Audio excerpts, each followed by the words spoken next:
നമസ്കാരം. ഈ 2024 ഫെബ്രുവരിയിൽ നമ്മുടെ ധനമന്ത്രി കെ.എൻ. ബാലഗോപാൽ ബഡ്ജറ്റ് അവതരിപ്പിച്ച സമയത്ത്, അതായത് 2025-26 ബഡ്ജറ്റ് അവതരണ സമയത്ത് പറഞ്ഞൊരു കാര്യമുണ്ട്. അതായത് നമ്മുടെ കേരളത്തിന്റെ ധനസ്ഥിതി കുറച്ച് മെച്ചപ്പെട്ടു വരുന്നു എന്ന് ധനമന്ത്രി ബാലഗോപാൽ ഒരു കള്ളത്തരം അങ്ങ് നിയമസഭയിൽ അങ്ങ് പറഞ്ഞു. ഇത് കേട്ട് ഭരണപക്ഷത്തിൽ ഇരിക്കുന്ന കുറെ മണ്ടൻ MLA-മാർ അങ്ങ് ചേംബറിൽ ആ ഡെസ്കിൽ അങ്ങ് കൈയടിച്ചു. പക്ഷേ സംഭവിച്ചത് മറ്റൊന്നാണ്. ഇപ്പോൾ ഈ മന്ത്രിമാരുടെ, കാരണം നമുക്കറിയാം പിണറായി മന്ത്രിസഭയിൽ ഒരെണ്ണത്തിന് പോലും നേരച്ചവ വിദ്യാഭ്യാസമില്ല. പഠിക്കാൻ വിട്ട സമയത്ത് കൊടിയും കുത്തി അവിടെ ഇവിടെ മുദ്രാവാക്യം വിളിച്ച് കണ്ടവന്റെ ബസ്സിലും കണ്ടവന്റെ വീട്ടിലും കല്ലെറിഞ്ഞ് നടന്ന ഇവർ ഇപ്പോൾ MLA ആയിട്ട് നിൽക്കുന്നു, ഇപ്പോൾ മന്ത്രിയായിട്ട് നിൽക്കുന്നു. ഇപ്പോൾ അവിടെ ചെന്ന് മൂക്കുകൊണ്ട് ഇക്ഷ വരയ്ക്കുന്നു. ഇതിനു വേണ്ടി കുറെ പ്രൈവറ്റ് സെക്രട്ടറിമാര്, കുറെ ഉപദേശക അധ്യക്ഷന്മാര്, അങ്ങനെയൊക്കെ കുറെ സെക്രട്ടറിമാരെ എടുത്ത് വെച്ചിട്ടുണ്ട്. അതിന് ലക്ഷക്കണക്കിന് രൂപ ഇവർക്ക് ശമ്പളമോ അലവൻസോ ആയിട്ട് കൊടുക്കണം. ഇപ്പോ ആകപ്പാടെ പെട്ടിരിക്കുന്നത് ധനകാര്യ വകുപ്പിലെ ഉദ്യോഗസ്ഥരാണ്. ഈ സർക്കാരിന്റെ നോക്കിക്കണ്ട് നമ്മൾ ചെലവാക്കിയില്ലെങ്കിൽ നമ്മുടെ കയ്യിൽ നിന്ന് നല്ല ചോർച്ച വരുമെന്ന് പഴയ കാരണന്മാര് പറയുന്നുണ്ട്. അതാണ് ഇവിടെ. നോക്കി കണ്ട് പൈസ ചെലവാക്കിയില്ലെങ്കിൽ ഇപ്പോൾ ഇവിടെ മന്ത്രിസഭ മൂക്കുകൊണ്ട് ഇക്ഷ വരയ്ക്കുകയാണ്. സംഭവം ധനപ്രതിസന്ധി രൂക്ഷമായതോടെ സംസ്ഥാനത്ത് കടുത്ത നിയന്ത്രണം, അതായത് ഒരു അടിയന്തരാവസ്ഥ, അതായത് ധനകാര്യ അടിയന്തരാവസ്ഥ എന്ന് വേണമെങ്കിൽ പറയാം. അങ്ങനെ രീതിയിലേക്ക് നമ്മുടെ സർക്കാർ അഥവാ നമ്മുടെ കേരളം പൊക്കിക്കൊണ്ടിരിക്കുകയാണ്. അത് നമ്മുടെ ബഡ്ജറ്റ് മൊത്തത്തിൽ താളം തെറ്റുന്ന ഒരു അവസ്ഥയിലേക്ക് മാറി എന്നതാണ് യാഥാർത്ഥ്യം.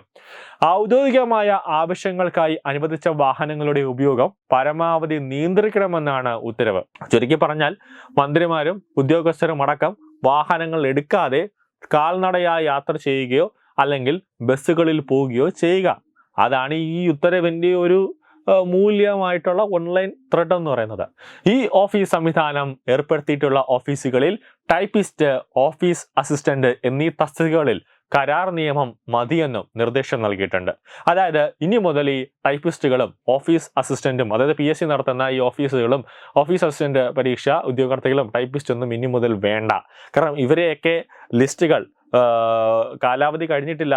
കുട്ടികൾ, ഉദ്യോഗാർത്ഥികൾ റാങ്ക് ലിസ്റ്റിൽ വെയിറ്റിംഗ് ആയിട്ട് കിടക്കുകയാണ്. അപ്പോഴാണ് സർക്കാരിന്റെ ഈ ഒരുമാതിരത്തെ മനുഷ്യന്റെ നെഞ്ചത്ത് കിടന്ന് താണ്ഡവമാടുന്ന രീതിയിലുള്ള, കണ്ണിച്ചോരയില്ലാത്ത രീതിയിലുള്ള ഉത്തരവ് സർക്കാർ പുറപ്പെടുവിച്ചത്. ധനകാര്യ സെക്രട്ടറിയാണ് ഉത്തരവ് ഇറക്കിയിരിക്കുന്നത്. ഓരോ ഓഫീസ് സ്ഥാപനങ്ങൾക്കും അനുവദിച്ചിട്ടുള്ള ആവശ്യങ്ങൾക്കും മാത്രമായും ബന്ധപ്പെട്ട ഓഫീസുകളുടെ നിയന്ത്രണാധികാര പരിധിക്കുള്ളിലും മാത്രമേ വാഹനം ഉപയോഗിക്കാനാവൂ. വീഴ്ച വരുത്തുന്ന വാഹനത്തിന്റെ നിയന്ത്രണ ഉദ്യോഗസ്ഥനെതിരെ കർശന അച്ചടക്ക നടപടികൾ കൈക്കൊള്ളും. ഒരു കാരണവശാലും ചെലവുകൾ ബഡ്ജറ്റ് വിഹിതം അധികമാകരുത്. ചെലവ് ഒഴിവാക്കാനാവാത്ത സാഹചര്യത്തിൽ അധികം അനുവദിക്കുന്നത് ധനപുനർവിനിയോഗം വഴി മാത്രമായിരിക്കും. Branding partner Edubix online executive education, focus physiotherapy centre Pattom, Unnath engineering Gujarat, തീർത്ഥയാത്ര.com, അയൺ ബിൽഡ് ഗുജറാത്ത്.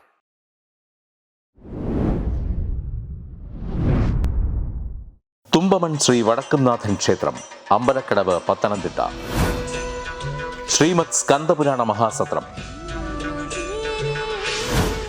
2025 മെയ് 11 മുതൽ 18 വരെ. ബ്രഹ്മശ്രീ മുംബൈ ചന്ദ്രശേഖര ശർമ്മയുടെ മുഖ്യ കാർമ്മികത്വത്തിൽ മഹാഗണപതി ഹോമം, സ്കന്ദപുരാണ പാരായണം, മഹത് പ്രഭാഷണങ്ങൾ, പൂജഹോമാദികൾ, കലാസാംസ്കാരിക പരിപാടികൾ. സത്രയജ്ഞ കർമ്മങ്ങളിലേക്ക് എല്ലാ ഭക്തജനങ്ങളുടെയും സാന്നിധ്യവും സഹകരണവും സാദരം അഭ്യർത്ഥിക്കുന്നു. മഹാസത്രവേദിയിൽ മെയ് 18 പഴനി അരുൾമിക ദണ്ഡായുധപാണി സ്വാമി ദേവസ്ഥാന അർച്ചക സ്ഥാനികർ ശ്രീസെൽവ സുബ്രഹ്മണ്യ ശിവശാരിയാരുടെ മുഖ്യ കാർമ്മികത്വത്തിൽ നടക്കുന്ന അതിശ്രേഷ്ഠവും സർവൈശ്വര്യദായകവുമായ സ്കന്ദഹോമം. സ്കന്ദമഹാപുരാണ സത്രത്തിന്റെ ആദിമധ്യാന്തമുള്ള സമ്പൂർണ്ണ തത്സമയ കാഴ്ച തത്വമയി നെറ്റ്വർക്കിൽ.